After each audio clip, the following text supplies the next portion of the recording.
You have to energetically separate yourself from the business to allow it to expand and grow.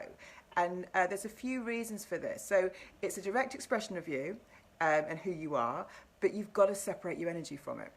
It can't grow otherwise, or it can't expand if you really want to expand it to the level that you'll want it to.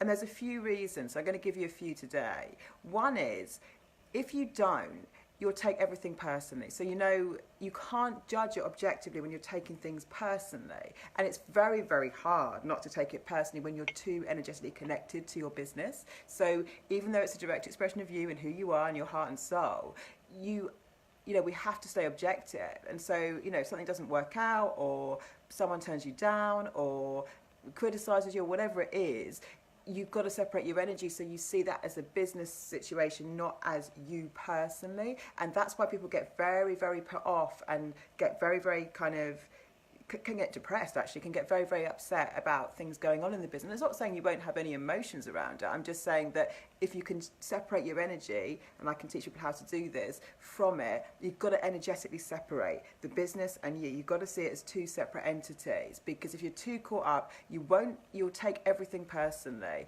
And that's a very, very, very big emotional toll on you to take, and it's not productive either. So we've got to look at it as a separate entity. And the way you can separate your energy is just literally seeing it as a separate entity. It's a pure expression of me, but it's a separate entity.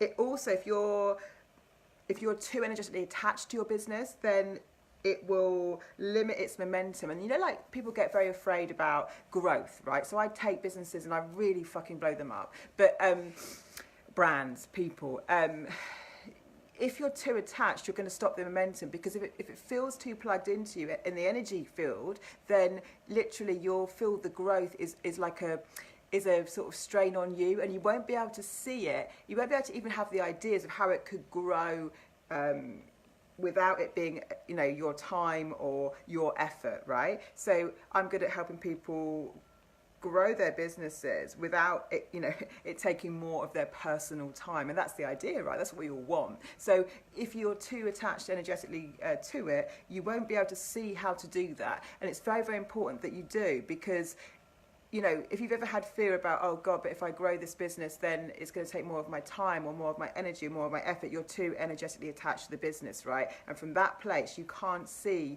how it could grow without you. You're too engaged with it energetically, and that's an energy issue. It's not just a logical issue.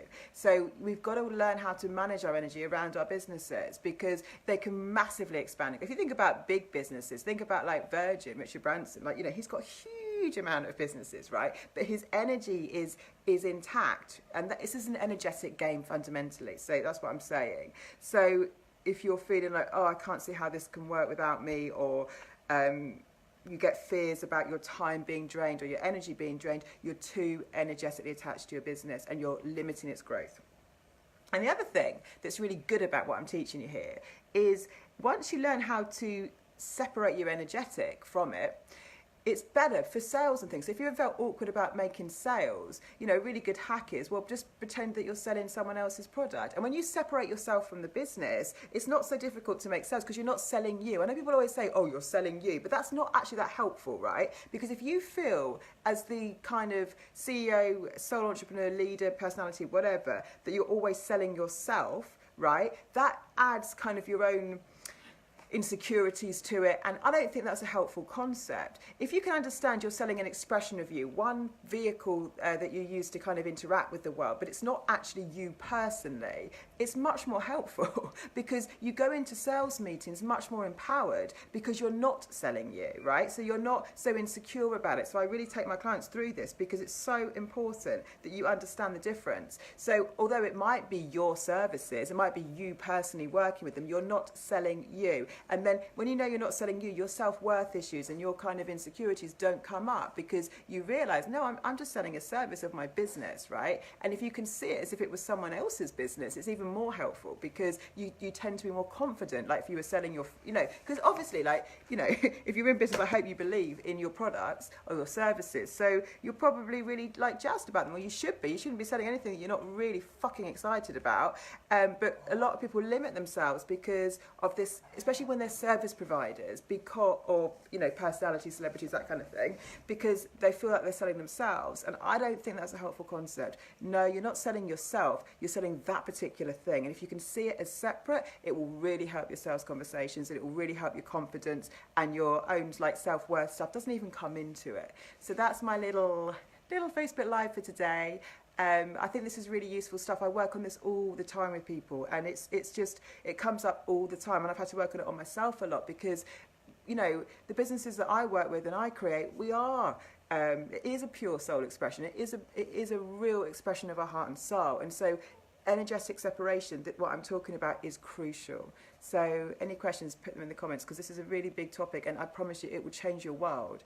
It's not just a strategic, let me get some. So what people often do is go, I'll just get a new staff member in or something, right? But if you're still energetically too attached, that's not going to solve the problem. I've seen companies build, because I do fast growth companies, build, and they've still got the same problems, right? And the owner feels the same way. They feel so strained about it because their energy's too attached to it. And it's not about stepping away. So what people do, they do two extremes. One is they either replicate the problem en masse as they build a team, or they completely get out of the business and they try and let it run without them, and that doesn't work either, because you are the source of your business. If it's about you, if it's a personality leader, if it's that kind of business. So you can't just completely come out of it. You do need to be in it, but it's navigating how you're in it and energetically separating yourself from it that's the key to build momentum and have rapid expansion and growth in a healthy way as well, where